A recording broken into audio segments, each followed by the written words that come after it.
Bonjour à toutes et à tous, je vous remercie d'être là. Je suis Bruno Sportis, le PDG d'INRIA, l'Institut national de recherche dans les sciences et technologies du numérique. Et on m'a dit tout à l'heure que c'était moi qui allais faire le monsieur loyal pour le début de cet événement.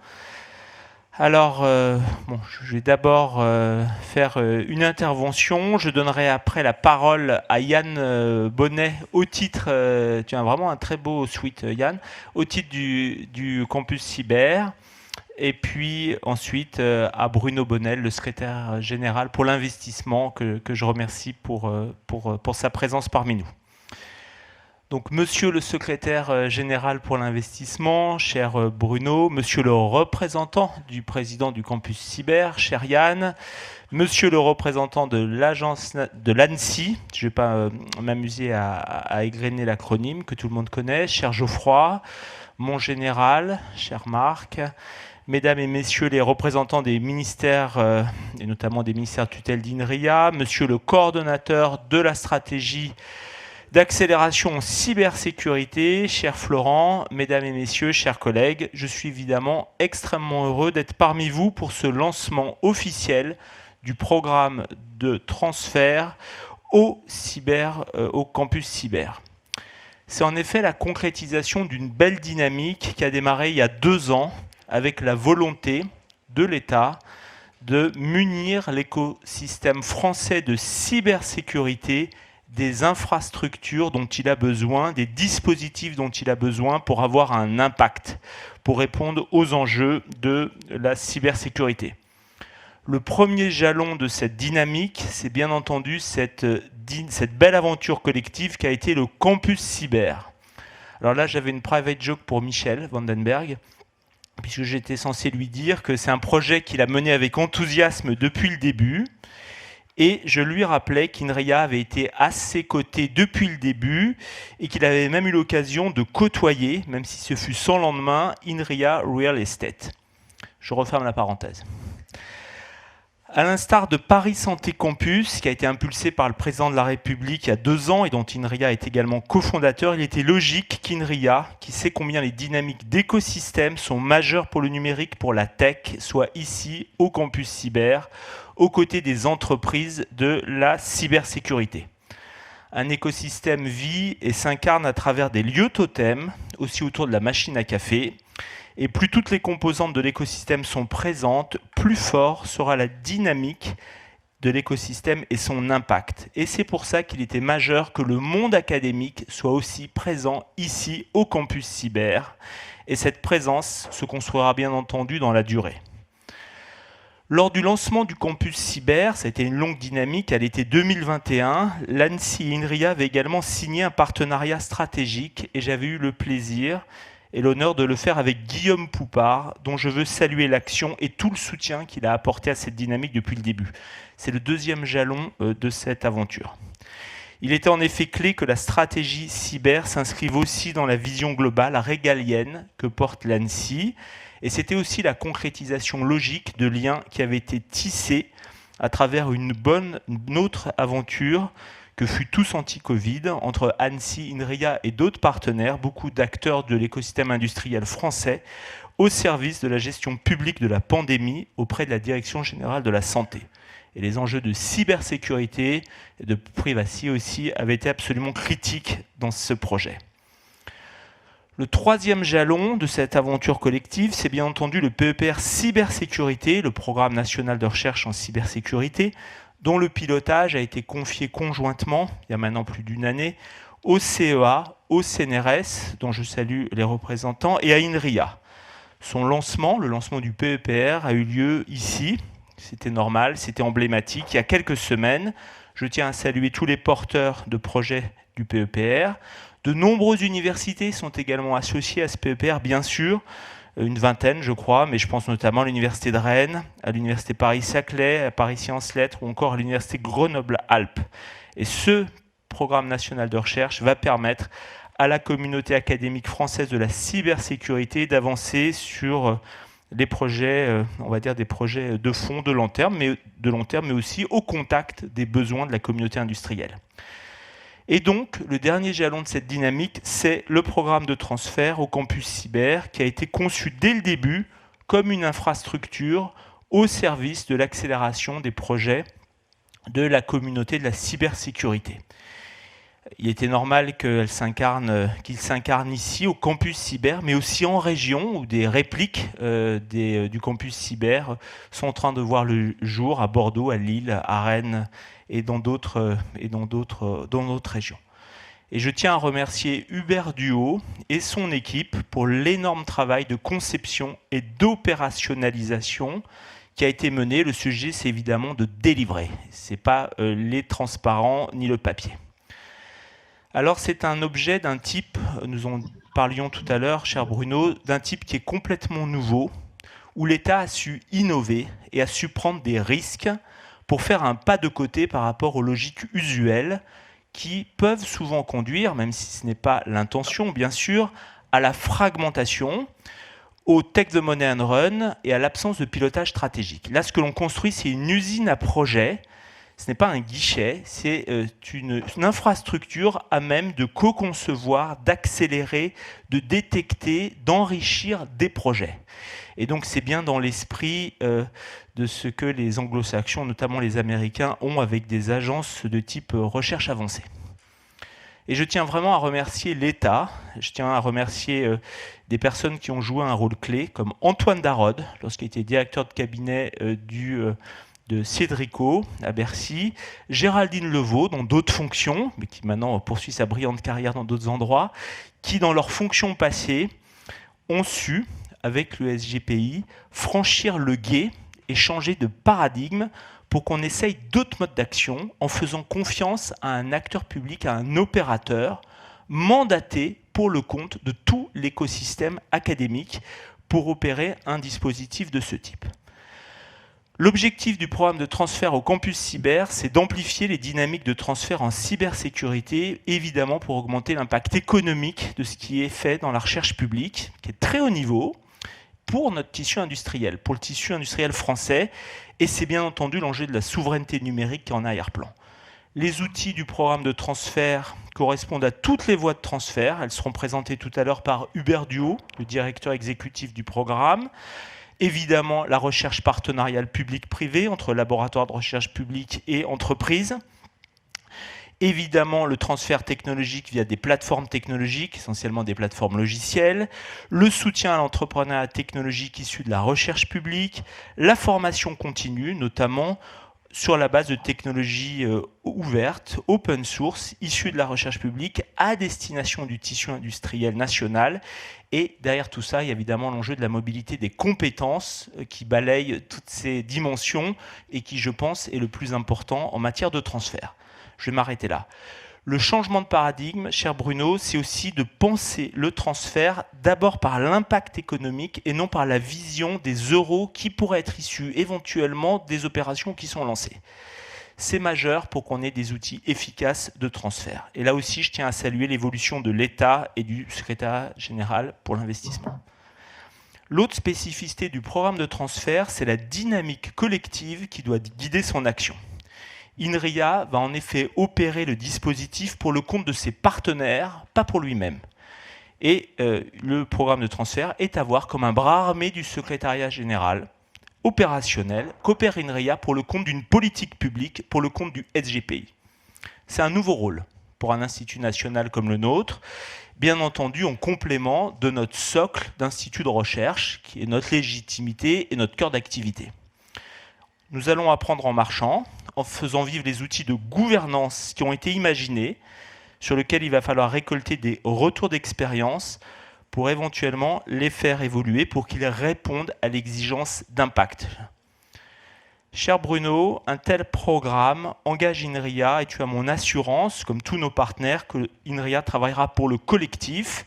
C'est en effet au-delà du CEA et du CNRS, qui sont évidemment impliqués au premier rang dans ce programme, un engagement majeur que nous devons avoir à destination notamment des universités partenaires, car ce sont elles qui jouent un rôle central sur leur territoire de recherche, de formation et d'innovation, y compris en cybersécurité. Alors en France, on a souvent une vision un peu fragmentée du numérique, alors que Le numérique ne se tronçonne pas, hein. Les grands acteurs de la tech, ils ont une vision intégrée du numérique, IA, cloud, cyber, et ils ne découpent pas en tranches.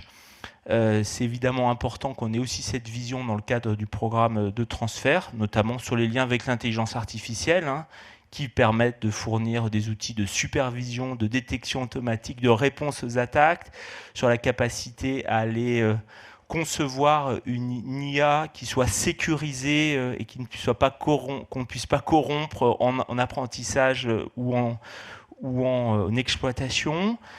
Bon, je ne vais pas parler des modèles génératifs, même si la période s'y prête, mais il y a probablement un impact sur le développement logiciel et donc sur des programmes, on en a eu l'occasion d'en discuter, Florent, sur la conception on va dire, d'outils de développement logiciel qui soient plus sécurisés par conception. Voilà, tout ça pour dire, pourquoi je cite ces volets, pour dire qu'un autre enjeu du programme de transfert, qui est important me semble-t-il pour la communauté industrielle, c'est la capacité que nous aurons de contribuer à la vision prospective du tissu industriel pour faire bouger des lignes. Trop souvent, moi je le vois dans mes contacts, la cybersécurité peut être réduite à un sujet opérationnel et d'ingénierie, ce qu'elle est, bien entendu, mais c'est aussi un sujet où il va y avoir des ruptures. Et ces ruptures viendront du monde de la recherche. Et c'est donc important que nous construisions cette bande passante plus fluide que ce que l'on fait généralement en France, pour qu'il y ait un écosystème efficace, encore plus efficace de la cybersécurité en France, pour que, par exemple, les startups technologiques issues de la recherche publique, qui portent ces ruptures pour sortir des laboratoires, qui arrivent parfois avant le marché, bien entendu, voire toujours avant un marché, puissent trouver leurs premiers clients en France et que les acquisitions et les consolidations se fassent en France. Et évidemment, le sujet, c'est comment faire pour que des startups technologiques issues des meilleurs travaux de la recherche publique en France ne trouvent pas, je m'excuse d'être poussif, ne trouvent pas leurs premiers clients à l'étranger et ne soient pas acquises par des acteurs étrangers, alors que nous pouvons le faire ici si nous avons une dynamique d'écosystème. Je suis persuadé que le programme de transfert va nous permettre de relever collectivement ces défis et je tenais, pour cela, vous remercier tous et notamment, bien sûr, le SGPI pour son soutien. Merci de votre attention.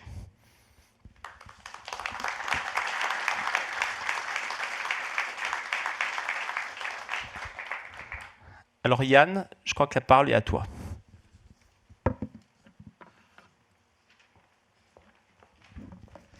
Bonjour à tous, je suis très heureux d'être parmi vous aujourd'hui au campus.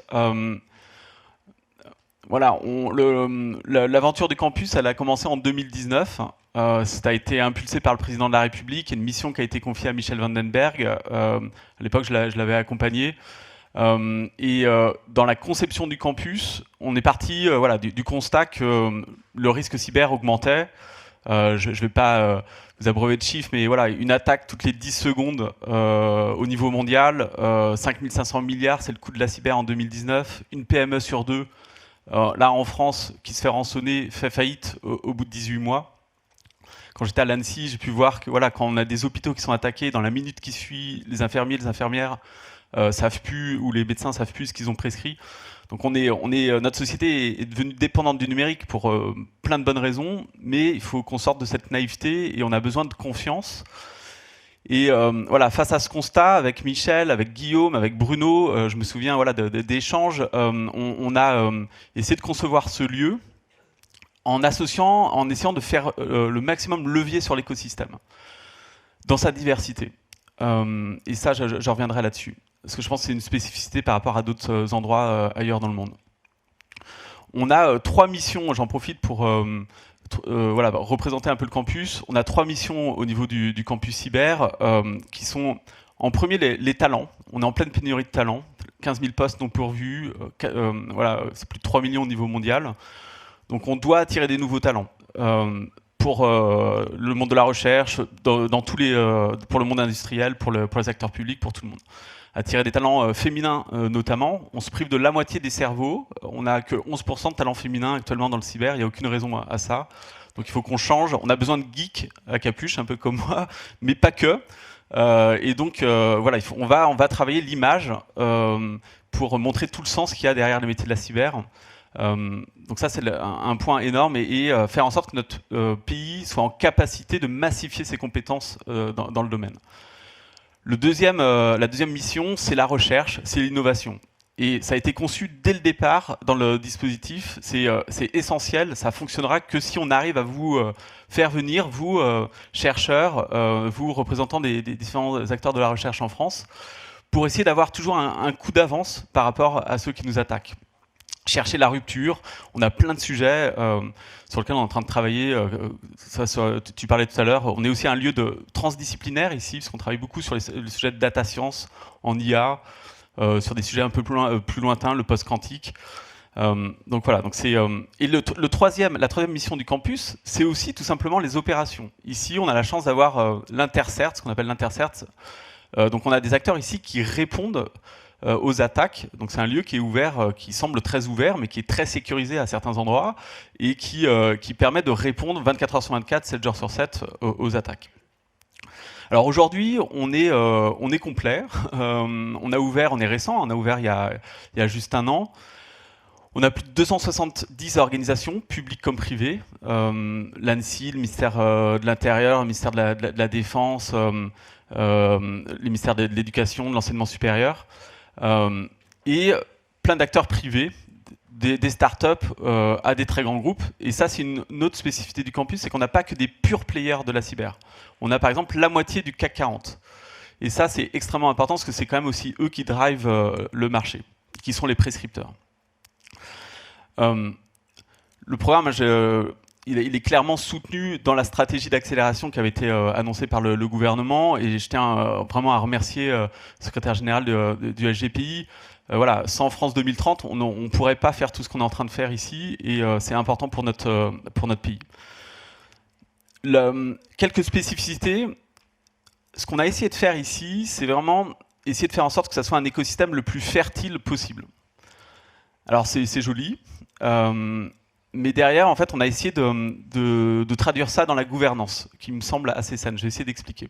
En fait, dans la nature, un écosystème qui est fertile, c'est un écosystème qui produit bien, c'est un écosystème où il y a une biodiversité. Nous, on a cherché ça. On a des tout petits, des très grands, des gros, des petits, des publics, des privés, des chercheurs, des enseignants, des businessmen ou women. Voilà, on a cette diversité qui nous semble essentielle. Et dans la nature, un terrain qui produit bien, c'est un terrain où il y a un équilibre, où il n'y a pas un acteur qui est trop dominant. Parce qu'à partir dans la nature, quand il y a un acteur qui est trop dominant, c'est le début de la pollution et la chaîne de fertilité ne fonctionne plus. On a essayé de faire ça dans les statuts avec Michel, le statut de cette structure du campus, qui est une structure privée, mais très particulière parce qu'elle est détenue à 44% par l'État, par l'agence de participation de l'État. On a fait quelque chose d'assez atypique, c'est qu'on a dissocié l'apport en capital du pouvoir de décision. En fait, dans la gouvernance, on a 9 collèges, un collège par représentant, par acteur. Et chaque représentant de chaque typologie d'acteur a le même poids. Donc on a un représentant des startups, un représentant des gros industriels, un représentant des acteurs de la recherche, de l'éducation, ce qu'on appelle les bénéficiaires, donc la moitié du CAC 40 qui ont mis énormément d'argent. Ils ont tous accepté d'avoir le même poids. Donc ça va nous obliger, dans la gouvernance, à chercher l'intérêt général de l'écosystème avant même l'intérêt particulier des privés ou des publics. Et ça, on verra, on est au début, mais théoriquement, nous, on a cette conviction que ça devrait nous aider à être plus fort. On est très regardé à l'étranger, on a des visites de délégations tous les mois. C'est un peu spécial ce qu'on est en train de faire ici. Et je profite, et ça sera mes derniers mots, voilà, de ce moment pour vous dire on a besoin de vous, acteurs de la recherche, et on est, voilà, servez-vous du campus, de cette plateforme, de cet écosystème fertile. Servez-vous des données qu'on a ici, des compétences qu'on a ici, pour essayer de faire en sorte qu'on soit les plus forts, qu'on protège mieux notre société et qu'on fasse rayonner l'excellence française. Merci à tous et puis bonne journée.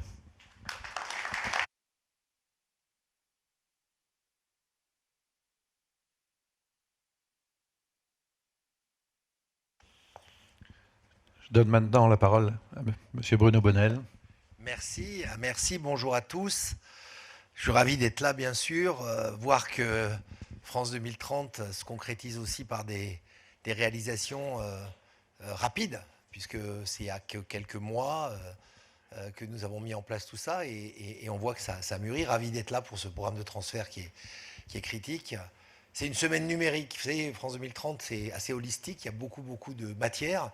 Mais cette semaine, c'est numérique qui a commencé pour moi avec dimanche. Dimanche, avec ma petite fille de 10 ans, qui avait un devoir à faire sur l'Égypte ancienne et qui, pour ça, voulait absolument utiliser à 10 ans ChatGPT. Parce qu'elle avait entendu parler de ça. Donc, nous avons passé une demi-heure avec elle, où au bout de d'ailleurs un quart d'heure, j'ai arrêté. Elle l'a fait toute seule. Et on a vu cette puissance. Et pendant qu'on faisait cet exercice, je me posais effectivement des questions sur la vulnérabilité de cet outil. Et on a vu récemment qu'ils ont déclaré, OpenAI a déclaré qu'il y avait des possibilités malheureusement, des failles dans le système de sécurité. Pardon, je ne parlais pas assez fort. Des failles dans le système de sécurité d'OpenAI. Et donc, le problème de la cyber était important. J'ai continué cette semaine, et je ne vais pas vous faire toutes mes semaines, mais je vais arriver à mon point, ne vous inquiétez pas, avec un moment sur le quantique, la journée nationale du quantique, que France 2030 également soutient. Et là, c'est rien de dire que ça ouvre des portes en termes de crypto, en termes de capacité de calcul, qui vont encore une fois révolutionner les vulnérabilités. Hier, j'étais avec des équipes sur le métavers, une vingtaine de sociétés françaises, qui là aussi se posent plein de questions sur l'intimité virtuelle.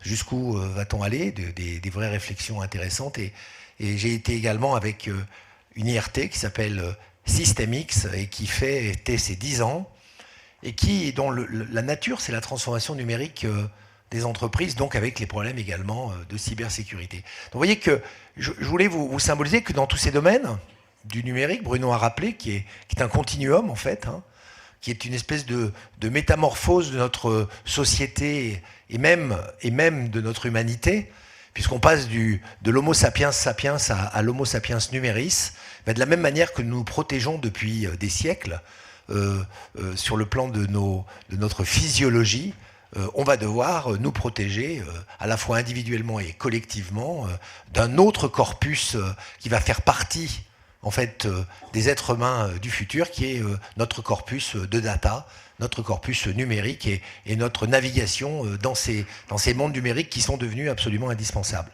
Donc pour moi, c'est un peu le point d'orgue de cette semaine aujourd'hui. C'est le point d'orgue, à savoir que au cœur de tout ça, les notions effectivement de protection, les notions d'intimité numérique, les notions justement de prise de conscience également, parce que ça fait partie de la cybersécurité, cette prise de conscience de l'importance que ça a, l'importance de la valeur des données que nous avons avec nous, à la fois sur le plan personnel et sur le plan professionnel, va devenir un sujet de société absolument majeur. Donc déjà, je voudrais vous remercier d'être aussi nombreux à être mobilisés sur ce transfert, parce que tout commence pour moi dans cette réflexion de recherche, parce que c'est une guerre des nerfs, mais c'est aussi une guerre de vitesse. Et j'ai pas utilisé le mot guerre à la légère, parce que je pense qu'on a basculé dans un monde où les blocs géopolitiques, on le voit avec les conflits qui sont en train de naître, les blocs géopolitiques à la fois sur le terrain, avec des systèmes qui sont de plus en plus sophistiqués et dépendants du numérique, mais également sur les réseaux, avec des systèmes d'influence qui sont, à mon avis, qui font autant de dégâts dans les têtes que les autres en font dans les corps. Eh bien, ça va devenir un élément important de souveraineté et d'indépendance pour de nombreux États. Donc, au-delà de la discussion purement technique, technologique, qui est le cœur de ce programme de transfert, qui est importante, au-delà de la discussion économique, qui effectivement justifie trop souvent les actions de l'État, en disant bah oui, finalement, il y en a une rentabilité à le faire. Je crois que le mot impact a été déjà prononcé. C'est cette notion d'impact fondamental que nous soutenons sur le plan économique, parce qu'on pense que c'est bien ces transformations de société que l'État doit accompagner, plus que donner des subventions économique d'une façon plus aléatoire ou plus j'allais dire, court terme. Il y a une vision de cette société que l'État accompagne et c'est la légitimité de France 2030 à être ici aujourd'hui. Parce que sinon, si on se basait sur l'équilibre économique de la cyber, on devrait probablement le trouver et à ce moment-là dire, écoutez, organisez-vous dans une société libérale que des sociétés fleurissent et trouvent des rentabilités à le faire. Là, il y a une dimension supérieure qui est notre indépendance, notre souveraineté en tant que société française, société étendue à l'Europe éventuellement, mais d'abord société française et de porter ce drapeau Cyber France me paraît absolument critique et on doit en avoir conscience. Donc, je disais, au-delà de ces aspects techniques et de ces aspects économiques, il y a cet aspect de souveraineté et par conséquent, il y a une volonté déterminée, donc vous pouvez compter sur nous, on est déterminé de l'État à soutenir dans cette guerre d'accélération toute initiative qui permet de la gagner. Donc ça veut dire que là, non seulement on le fait pour le cybercampus et le programme de transfert, on le fait également au-delà pour des entreprises qui, pour des raisons d'avance technologique, d'innovation, auraient besoin du soutien de l'État dans ces domaines-là, qui, je le répète, est un domaine essentiel parce que tout commence en fait par la sécurité. Toute société, tout corps social a besoin de sécurité. On le sent quand on fait des enquêtes d'opinion en France, vous le verrez dans les journaux dans les prochains jours, il y en a une qui va sortir bientôt. Le premier mot que les Français prononcent quand on leur dit quel est le mot le plus important auquel les hommes politiques doivent s'intéresser, c'est le mot sécurité. Alors bien sûr, eux, aujourd'hui, le vulgus pecum dans la rue va l'interpréter comme une sécurité physique. Je ne veux pas me faire agresser, je ne veux pas me faire voler. Dans quelques années, il sera aussi banal de parler de cette sécurité virtuelle, de cette cybersécurité, qui fera partie, je le répète, de notre quotidien, parce qu'on aura atteint des niveaux de conscience qui permettent de le réaliser. Je vous donne en exemple l'IA générative.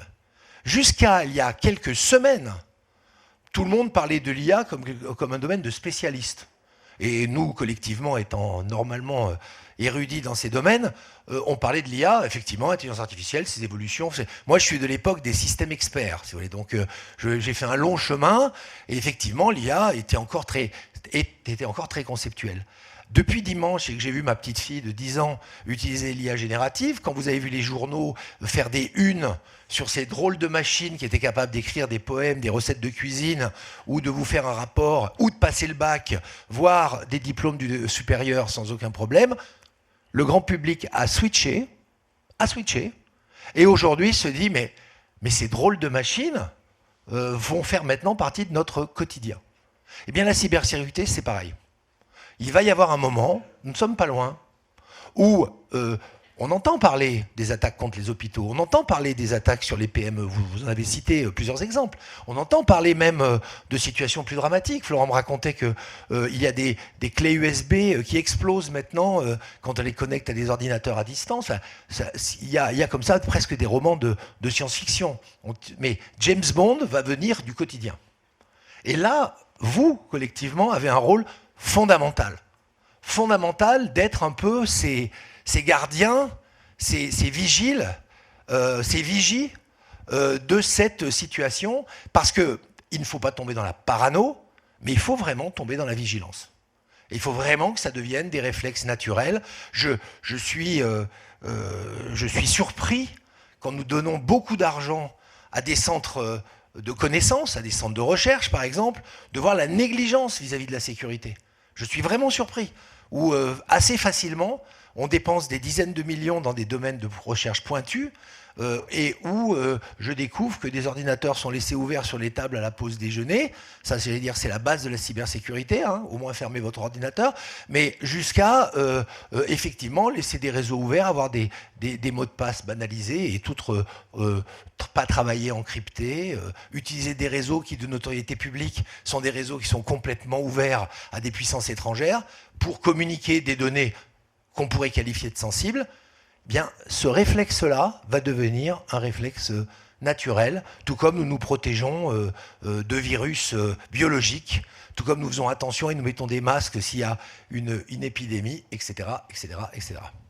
Donc, pour conclure mon propos, c'est je voulais moi à mon tour vous dire merci, parce que c'est assez ingrat finalement d'être toujours en défensif, mais c'est aussi une mission.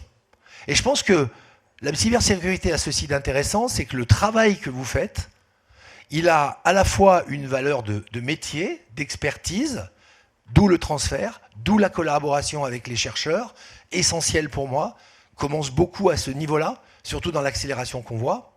Et c'est important de faire ce passage, d'où le soutien à ce programme de transfert. Et donc cette valeur d'expertise, c'est une valeur que j'avais qualifiée de métier, et puis il a une valeur de mission. C'est-à-dire qu'il a bien les deux. Et c'est ça qui le rend noble et intéressant, et normalement attractif. Et dans un moment où on voit qu'il y a autant de jeunes et de moins jeunes, enfin beaucoup de jeunes qui cherchent justement un sens à leur métier, qui disent « moi je ne veux pas me contenter d'être dans le, ouvrez les guillemets, productivisme », comme je l'ai beaucoup entendu, l'importance de donner le sens d'une mission dans le domaine du numérique, et là je pense notamment aux jeunes femmes, qui sont souvent très sensibles à ça, c'est pour ça qu'il faudrait pousser cette attractivité sur ce sens-là, sens d'une mission dans lequel on va s'intéresser à la protection collective, pas pour simplement des raisons strictement économiques, des raisons de rentabilité, pas pour des raisons de profiter de situations compliquées, mais juste dans l'acceptation d'une société dans laquelle cet homo sapiens numéris devra, d'une façon globale, évoluer paisiblement, de façon apaisée, et ceci grâce à votre travail. Voilà ce que je vais vous dire ce matin, je vous remercie, et je ne peux malheureusement pas rester parmi vous pour tout le temps, mais je suivrai de loin, et puis j'ai un espion, Florent, qui est franchement un relais extraordinaire. Je te remercie très sincèrement à titre personnel, et je pense qu'à titre collectif, tu es apprécié par beaucoup de gens dans cette communauté. Donc vous inquiétez pas, il est là, même si je m'éclipserai dans quelques minutes. Merci à tous.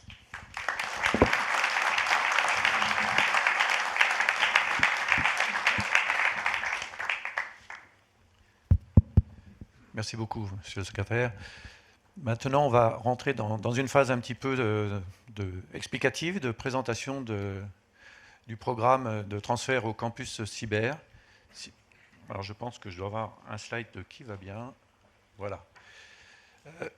Dans un premier temps, ce que je propose, c'est que Florent Kirchner se joigne à moi pour pouvoir justement présenter le contexte dans lequel ce programme a été mis en œuvre, dans le cadre de la stratégie nationale pour la cybersécurité dans sa globalité. Merci Hubert. Merci à tous d'être là aussi nombreux et d'horizons aussi différents aujourd'hui, ce matin. Je pense que j'ai eu une introduction qu'on ne pouvait pas rêver plus élogieuse de son responsable hiérarchique. Je suis coordinateur de la stratégie cyber et l'idée c'est de vous présenter très rapidement en quelques mots à quel point cette stratégie-là, qui couvre finalement des choses qui vont depuis la réflexion, l'idéation, presque au sens le plus pur de la recherche, de la nouvelle idée. J'y pensais ce matin, c'est pas juste une question d'avoir une idée sous la douche, même si c'est toujours un peu l'image qu'on a du scientifique fou. On sait, et je sais au premier titre à quel point cet effort d'idéation, de nouvelles idées, de réflexion est un effort qui est dense, qui est intense, qui demande beaucoup d'efforts.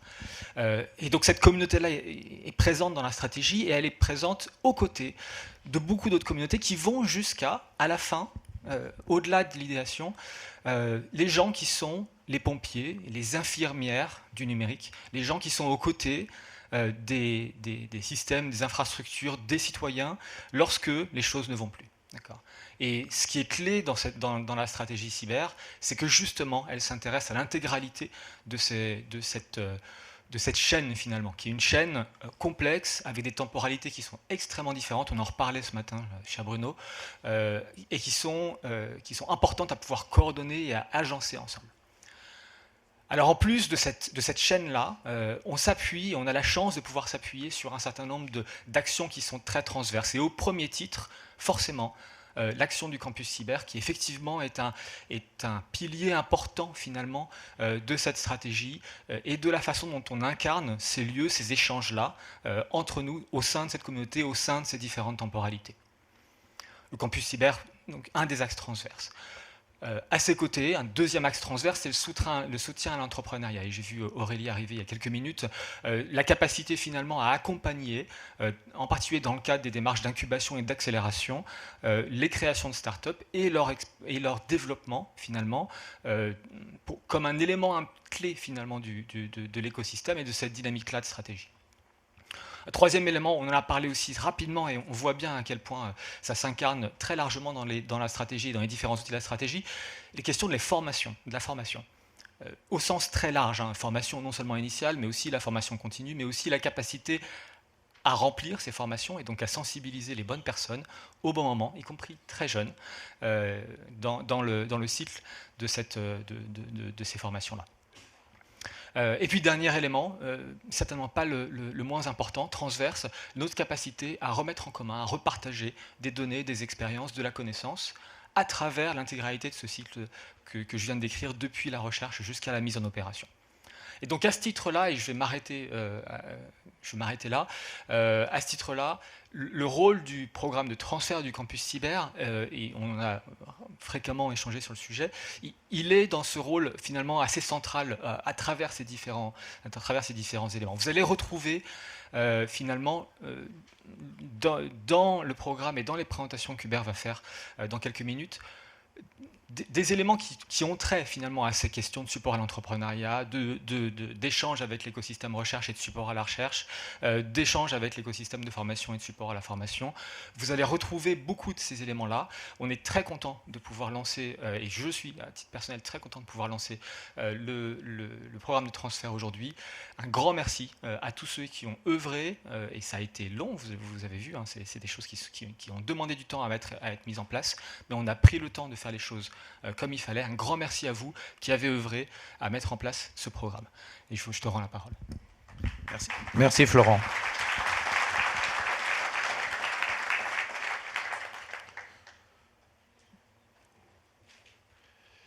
Bien voilà. Donc maintenant, l'idée, c'est vraiment de rentrer un petit peu en détail dans la structuration du programme, les différentes briques programmatiques que l'on va mettre en œuvre. De façon, ça a été rappelé tout à l'heure, de façon évolutive. Ce programme, c'est un cadre qui va s'adapter aux besoins de la communauté et surtout de vos besoins pour justement animer une politique de transfert active et efficace. Un point majeur sur lequel je voudrais insister, c'est que ce programme de transfert est opéré certes par INRIA, mais pour le compte de l'ensemble de la communauté académique et de façon plus large pour l'ensemble de la communauté du campus cyber et de la communauté cybersécurité nationale. C'est un point majeur qu'il faut prendre en compte. Nous sommes là pour travailler ensemble et nous sommes là pour faire évoluer et améliorer en continu ce programme. Ce qu'il faut prendre en compte aussi, c'est que ce programme, certes on l'inaugure ici dans ce magnifique écrin, mais c'est un programme qui s'intègre dans la dynamique des campus cyber au niveau national. Et donc vous verrez qu'une bonne partie des actions que l'on mène se déclineront au fur et à mesure des inaugurations et des ouvertures des campus cyber.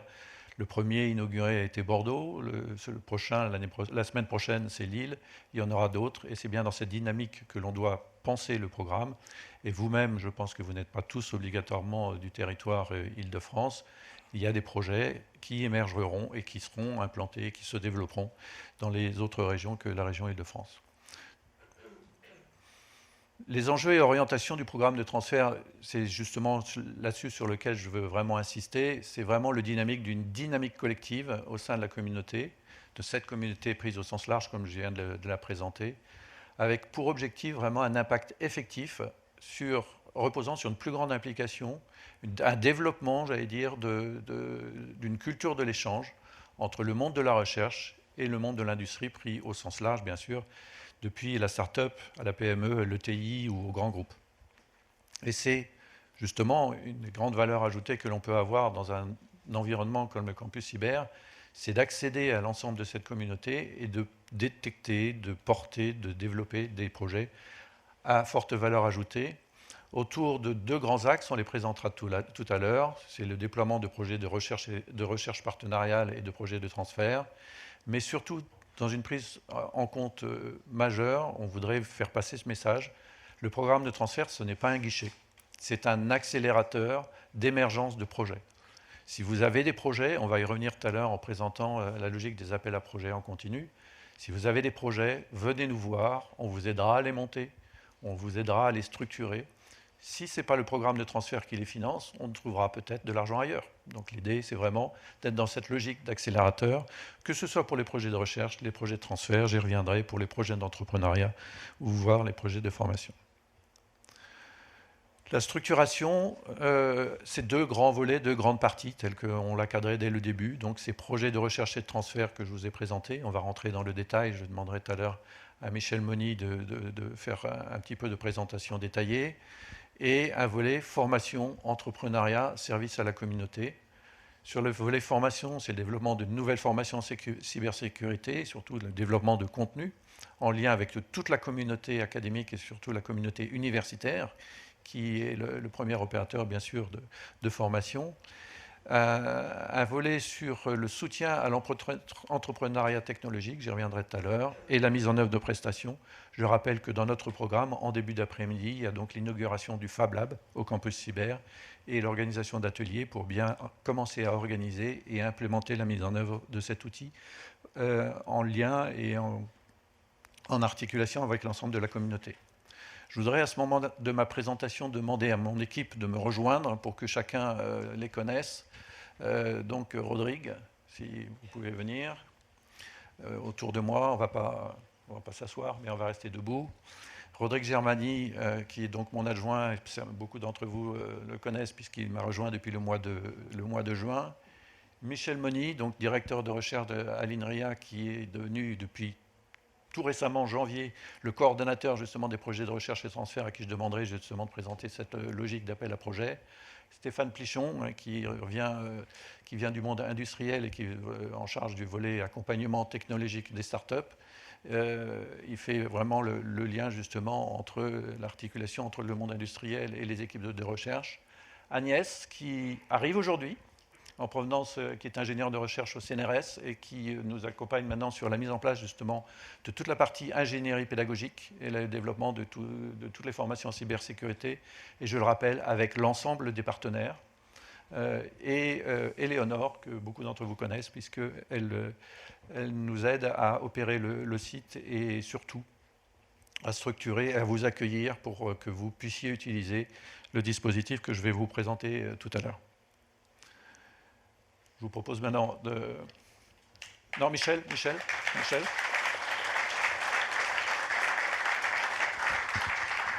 toi qui travailles là. T'as pas le transparent. C'est okay. La synthèse. Non, c'est bon. Ok, bonjour à tous. Donc effectivement, je vais vous dire quelques mots sur les projets de recherche, on va commencer par là, mais aussi de transfert, qui peuvent être financés dans le cadre de ce programme. Donc, si on commence par les projets de recherche partenariale, donc il s'agit de projets avec une vocation applicative certaine. L'idée, c'est de faire en sorte de développer, disons, des résultats de recherche, des technologies éventuellement, qui correspondent à des cas d'usage, qui ne sont pas des solutions immédiates et concrètes à ces cas d'usage. Ce sera plutôt le rôle des projets de transfert que de garantir ce genre de production. Donc ça reste de la recherche, mais tout de même avec une pertinence applicative qui doit être affirmée. Ce sont des projets qui réunissent des équipes, des partenariats, des consortiums académiques essentiellement, auxquels peuvent se joindre des acteurs étatiques ou des industriels, mais seuls les partenaires académiques sont financés dans ce cadre-là. Les financements, ce sont uniquement des salaires qui sont financés. Il n'y a pas de financement de matériel ou de choses comme ça, ou d'environnement. En gros, il y a de l'espace pour 5-6 projets, pas beaucoup plus, puisque, étant donné le montant financier, le volume financier dont on dispose, et comment dire, le montant maximum de financement des projets qui est d'1,3 million, on ne peut pas se permettre d'avoir beaucoup plus de projets, donc c'est important d'avoir de beaux projets bien cadrés. Pour ce qui est de la partie émergence, donc naturellement, il revient à nous en premier lieu, donc direction du programme, mais aussi naturellement aux organismes de recherche et universités de susciter des projets dans ce cadre-là. On va peut-être tenter on va travailler, pas peut-être, travailler aussi à essayer de comprendre plus précisément quels sont les besoins des industriels pour tenter de mettre en correspondance naturellement les besoins et les possibilités de projet. Voilà, si on peut passer à l'autre type de projets qui sont... Ah oui, pardon, j'ai tout fait d'un seul coup. Donc, qui sont cette fois-ci des projets de transfert. Donc là, ce sont des projets qui sont plus petits en volume. Naturellement, le consortium réunit généralement moins de partenaires. Chaque projet est financé à hauteur au maximum de 600 000 euros. Pardon. Ces projets sont vraiment des projets de maturation. Donc, il s'agit de prendre un résultat de recherche ou une technologie qui a été expérimentée en laboratoire et de la maturer jusqu'à ce qu'elle corresponde à une solution concrète, à un cas d'usage ou à des cas d'usage relativement précis. Donc les partenaires réunis dans ce type de projet le projet sera piloté par un partenaire académique. Éventuellement, il y en aura plusieurs, mais il n'y a pas beaucoup d'espace, étant donné le volume de financement disponible pour chacun des projets. Et il doit y avoir associé à ce projet au moins un acteur industriel ou étatique qui correspond en gros au monde réel, hein, à l'usage ou le développement après cette phase de maturation de la solution qui va être construite dans le projet. Qu'est-ce que je peux dire encore vis-à-vis de ces projets les ingénieurs recrutés dans le cadre de ces projets devront résider en quelque sorte dans l'un des campus cyber du réseau en question. Donc, pour les quelques projets qu'on a qui sont actuellement en phase d'instruction, il s'agit du campus cyber de la Défense, celui-ci, mais naturellement à terme, ça s'élargira. Voilà. Je pense avoir à peu près tout résumé. Alors, je peux vous parler très brièvement de l'appel à projet ou des appels à projet, qui sont des documents qui sont en cours de finalisation. On a encore quelques petites choses à y ajouter, mais ils vont être rendus publics très très prochainement. En gros, ces deux appels à projet ont une structure commune que je vais pas détailler. J'ai simplement listé ce qui les différencie et en gros, c'est un résumé de ce que je viens de vous dire. Du côté recherche partenariale, en gros, il y a l'espace pour financer quelques projets, des projets de recherche, donc d'une durée entre 3 et 4 ans pour permettre à des doctorants de développer un travail de thèse et de soutenir naturellement à l'intérieur, enfin dans le cadre d'un projet comme celui-là. Voilà, les consortiums sont constitués d'équipes académiques et naturellement des acteurs étatiques ou industriels sont les bienvenus, ils ne sont pas financés. Du côté transfert, il y a un peu plus d'espace avec un porteur académique, un industriel financé partiellement, hein, donc considérant ses coûts directs, une partie de ces coûts directs sont financés dans le cadre du programme. Le montant financé dépend naturellement de la taille de l'acteur ou des acteurs. Il s'agit de projets de maturation, donc avec une définition de ce qu'est une maturation selon l'ANR dans l'appel à projet, comme ça c'est assez facile de bien comprendre ce qui est attendu, avec si on parle en termes de degré de maturité technologique, ça va de 4 à 6, avec hébergement des personnels recrutés dans l'un des campus cyber.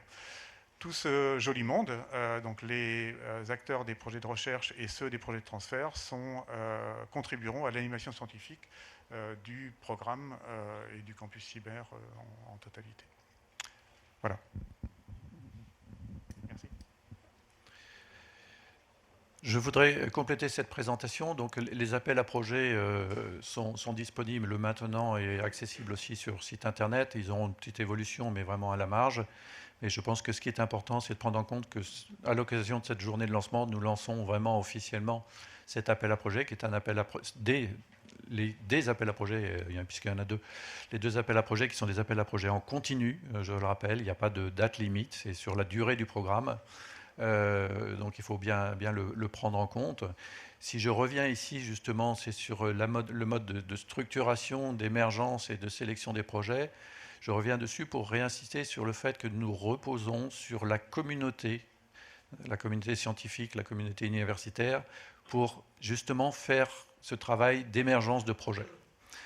Le comité technique qui accompagne la direction de programme dans ce processus d'émergence et de revue participera à l'animation, mais nous comptons vraiment sur tous pour que justement nous arrivions à faire émerger des projets et que nous contribuions à leur structuration, leur définition, de façon à ce que, in fine, notre comité des opérations puisse sélectionner des projets à fort impact et à forte valeur ajoutée. Donc je pense que c'est important à prendre en compte. Ici, je tiens à remercier les membres du comité technique qui, maintenant, depuis 4 mois, nous accompagnent à la fois dans la définition de ce process, dans la définition de ces appels à projets, qui est un cadre normatif, on en a discuté ce matin lors du comité stratégique, mais qui doit s'adapter aux réalités des projets et aux besoins réels. Donc là-dessus, il y a une vision assez souple, j'allais dire, de ce cadre d'appel à projet. Ce n'est pas un guichet, c'est un outil d'accélération, d'émergence de projets de qualité. Et c'est ensemble que nous ferons ce travail.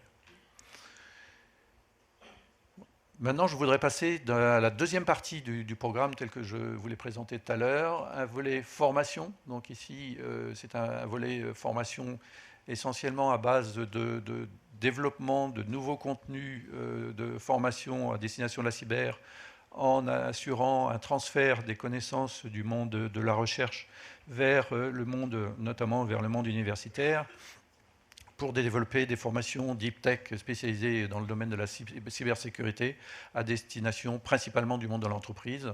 Donc là, c'est un travail là aussi collectif qui se fait en lien avec le monde universitaire et en lien avec les partenaires du projet, notamment avec l'ANSSI, pour vraiment cadrer les besoins des entreprises et en face développer des cursus de grande qualité sur notamment l'utilisation d'un certain nombre d'outils développés par le monde de la recherche.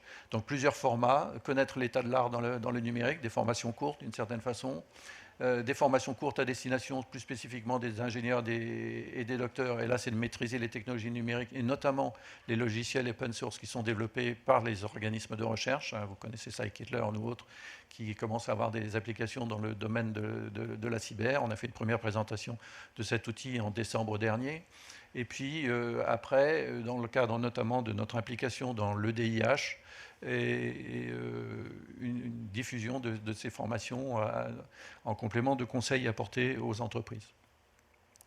Sur l'entrepreneuriat, alors deux volets. Je voudrais d'abord spécifier que là, il y a vraiment une logique de maturation dans notre travail.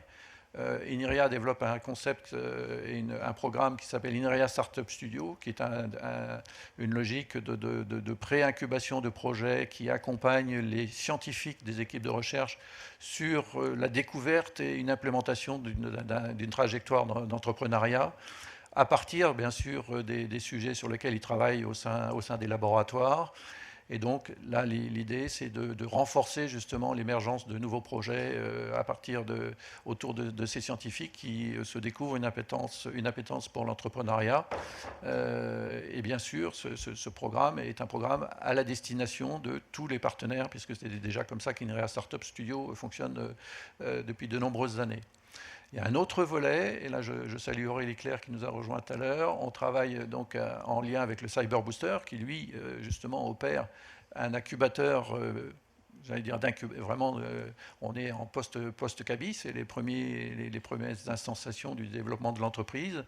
Et nous apportons, dans le cadre du programme de transfert du campus cyber, justement, un accompagnement technologique sous deux formes, une forme de conseil avec une vision croisée entre les besoins du marché et la science. Et le deuxième, une capacité d'implication des équipes de recherche auprès de ces startups pour développer, à partir d'une feuille de route, et développer conjointement un certain nombre d'actions de recherche. Donc voilà, ça c'est un appel à manifestation d'intérêt qui sera mis en place prochainement, mais sachez que les entreprises, plus précisément les startups, ont la capacité de s'appuyer sur le programme de transfert lorsqu'elles ont vraiment encore besoin de développer leur projet, de développer j'allais dire, les orientations technologiques de leur projet, avec, je le rappelle quand même, se limiter dans cet exercice-là. Il ne faut pas que les startups passent leur temps à faire du prototypage permanent. Mais là aussi, on doit trouver l'équilibre entre plus d'innovation et une vraie réponse aux besoins du marché. Voilà. Alors le dernier volet, c'est le volet équipement-service. Donc vous savez qu'il y a une inauguration du Fab Lab qui a lieu cet après-midi. Il y a d'autres personnes qui vont venir spécifiquement pour ça cet après-midi. Je vous convie à rester aussi. Nous avons ce qu'on a développé, un concept du Lab Cyber au campus Cyber qui a 3 grands volets. Un volet Fab Lab hardware, j'allais dire Fab Lab classique, que l'on présentera, mais qui est opéré par le DVIC, qui est le De Vinci Innovation Center, qui est labellisé par le MIT de Cambridge, qui opère justement ce Fab Lab, qui intègre un deuxième volet, le hardware, et aussi un volet software, un CyberRange, qui a pour vocation, là aussi, d'accompagner notamment les startups ou les projets de transfert dans le développement de prototypes, de premiers objets technologiques, en mettant à leur disposition tous ces moyens, je rappelle, de façon gratuite, puisque ça fait partie du programme. C'est quand même ce qui est assez spécifique. Le CyberRange pouvant aussi servir aux acteurs de la formation du campus, puisque c'est un outil que toutes les écoles n'ont pas obligatoirement les moyens de se fournir, et donc que l'on met à disposition. Plus tard viendra un concept de plateforme numérique qui est en fait un environnement de développement qui sera destiné là aussi au projet de recherche, mais au projet de transfert, et qui sera complémenté après par une notion justement de hub cyber pour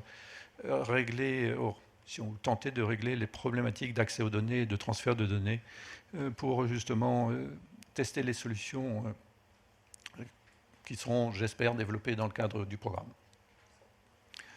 Voilà, très rapidement. Un dernier point sur les espaces. Vous êtes bien sûr invités au 3e étage de ce bâtiment. Beaucoup d'entre vous commencent à le connaître, notamment dans le cadre de groupes de travail communs, puisqu'on travaille de façon étroite avec l'animation des communs du campus, puisque maintenant ça devient le lieu d'organisation des groupes de travail. On a un lieu d'idéation qui est configuré justement pour faciliter les travaux collaboratifs, pour pouvoir travailler ensemble. Et en parallèle, vous avez toujours dans la partie service le Fab Lab qui se trouve mis en œuvre à partir de cet après-midi sur ce site. Et les autres sites sont des espaces, comme le rappelait tout à l'heure Michel, d'hébergement pour les projets de recherche et surtout pour les projets de transfert et aussi pour les projets collaboratifs qui hébergeront des communs du campus des cyber. Voilà ce que je voulais présenter en termes de structuration hardware, j'allais dire, dans solide. Il faut savoir que toute la logique du programme, on en a parlé pour les programmes sur la partie émergence des projets, sur l'esprit du programme qui est l'animation d'une culture de l'échange entre le monde de la recherche et le monde de l'industrie, repose sur, j'allais dire, un travail d'animation et de sensibilisation sur les thématiques scientifiques que l'on va porter de façon collective. Je pense que c'est important à prendre en compte. Et donc, on va développer un certain nombre de pratiques. Tout à l'heure, je parlais de présentation d'objets technologiques comme les logiciels open source, le logiciel scikit-learn. Ça, c'est un type d'animation. Il y aura des animations où les chercheurs présenteront leurs programmes de recherche, les développements en cours. Notamment, je me tourne vers ceux qui opèrent dans le cadre des PEPR, pour présenter au monde de l'industrie les travaux qui sont en cours et leur développement et leurs objectifs. Ça, c'est un mode de fonctionnement. Il y aura d'autres formats dans le modèle inversé, où ce seront les entreprises qui présenteront leurs cas d'usage, leurs besoins, les besoins marchés qu'ils estiment qui nécessiteraient notamment le développement de nouvelles briques technologiques. Donc on va animer justement ces échanges et cette structuration de la communauté autour de ce qui a été présenté depuis le début de la matinée ici, une articulation plus forte entre le monde de la recherche et le monde de l'industrie. Pour terminer ma présentation, je voudrais illustrer, je vous ai parlé des appels à projets. Pour lancer le programme, nous avons commencé à voir comment structurer ce programme. Au mois de février, le comité des opérations a sélectionné un premier projet. Je voudrais demander à Roberto Di Cosmo de venir et nous présenter ce projet qui, à notre sens, et une des bonnes raisons d'ailleurs de l'avoir qualifié, a un grand intérêt pour la communauté. Merci Hubert. Donc, bonjour à tous, Roberto Di Cosmo. Comme vous voyez à l'accent, je suis italien, mais je suis en France depuis une trentaine d'années. Et effectivement, je me suis rendu compte qu'il y a exactement 25 ans, jour par jour, j'ai publié un article qui s'appelait « Les pièges dans les cyberespaces » qui m'avait transformé dans la voie du logiciel libre en France en me sortant de la tour d'ivoire des 12 chercheurs. J'étais un maître de conférence à Ulm. Et tout au coup, je me suis retrouvé en informatique quand même. Et donc, tout au coup, je me suis retrouvé propulsé dans les mondes médiatico-industriels politiques et je n'ai pas pu m'y échapper après. Donc, ça m'a donné l'occasion de suivre l'évolution du logiciel libre depuis 25 ans. Donc, les cris que j'avais fait à l'époque, c'était contre les monopoles, les risques de monopole informatique et pour les solutions open source. Donc là, on avait l'impression de prêcher dans les déserts. 25 ans après, vous retrouvez du logiciel libre absolument partout. Donc c'est une très bonne chose, mais donc disons dans ces 25 ans, tout l'engagement a été pour essayer de protéger, diffuser, professionnaliser l'adoption du logiciel libre. Et il faut quand même dire qu'aujourd'hui, on a à la fois un succès et des nouveaux défis. Les succès, c'est que le logiciel libre, vous le retrouvez partout. D'ailleurs, là, comme il dit la OpenSSF, l'Open Software Security Foundation, qui a été lancée par la Fondation Linux, effectivement, aujourd'hui, vous retrouvez le logiciel libre dans tous les niveaux clés des data centers, des téléphones. Si vous avez un téléphone Android, vous avez du logiciel open source dedans. Si vous avez un iPhone, vous avez du logiciel libre aussi dedans, à l'intérieur, dans toutes les applications. Mais, donc, les logiciels libres ont permis un essor de l'innovation, une accélération de l'innovation incroyable, parce qu'on ne réinvente pas la roue, mais en même temps, ils viennent avec des nouveaux défis, qui sont des défis majeurs. D'un côté, ce sont des défis de reconnaissance, visibilité, modèle économique. Donc les petits dessins voyés à droite dans les slides, c'était un cartoon qui était inspiré par la faille détectée dans OpenSSL il y a quelques années. Et là, on avait découvert que OpenSSL, qui est une clé majeure de l'Internet d'aujourd'hui, est développé par une seule personne sur son temps libre, avec zéro financement et reconnaissance par ailleurs, ce qui est vraiment un manque de visibilité majeur. Et il y a d'autres problèmes, c'est-à-dire vous avez des vulnérabilités qui sont insérées des fois par hasard, des fois exprès, dans des logiciels libres qui sont devenus maintenant quelques-uns des composantes que vous rencontrez dans votre solution informatique. Vous ne les savez peut-être pas, mais il y a énormément, des centaines, des milliers de composants qui sont intégrés dans n'importe quelle application. Et alors après, il y a un deuxième problème, c'est que maintenant, aujourd'hui, seulement les grands hyperscalers ont la capacité, disons, d'héberger massivement les développements des logiciels libres. Vous voyez GitHub qui est la plateforme majeure de développement, mais aussi GitLab et plein d'autres solutions d'hébergement. Et donc les outils d'analyse de la supply chain logicielle qui vous permet de savoir s'il y a une vulnérabilité à tel endroit, est-ce que ça impacte votre logiciel ou pas, etc., en réalité sont aussi massivement en train d'être concentrés dans les mains de quelques acteurs. Alors moi, je ne suis pas spécialement intéressé à ce que ce soit américain ou pas américain, c'est juste un certain nombre d'énormes acteurs privés sur lesquels on a zéro contrôle. Et donc là, est-ce qu'on peut faire quelque chose ? Effectivement, on se retrouve dans une